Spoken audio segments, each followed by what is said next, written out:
ওর যে কোন দাদা ফোন করেছিল ওই জানে। তা সেই ছেলে মেয়েটির বাবা একটা সরকারি চাকরিওয়ালা ছেলে দেখে মেয়েটির বিয়ে দিয়ে দেয়। তা সেই ছেলেটি বিদেশ থেকে হঠাৎ করে বাড়ি ফিরে এসে দেখছে মেয়েটির বিয়ে হয়ে যাচ্ছে।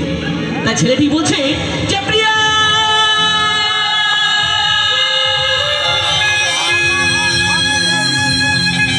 প্রিয়া আমি তোমাকে এত ভালোবাসতাম, প্রিয়া আমি তোমাকে এত ভালোবাসতাম, তুমি আমাকে ফাঁকি দিয়ে তুমি অন্যজনকে বিয়ে করে ফেললে।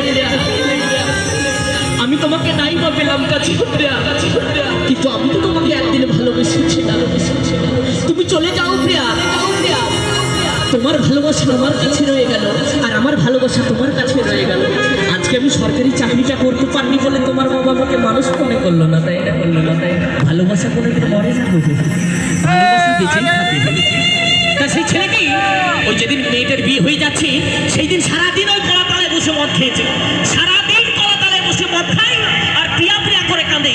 আর প্রিয়া অন্যজনের ঘরে যাচ্ছে সংসার বাঁধতে, আর আমার দাদা ভাইরা কি করে ধোকা খাই আর কলা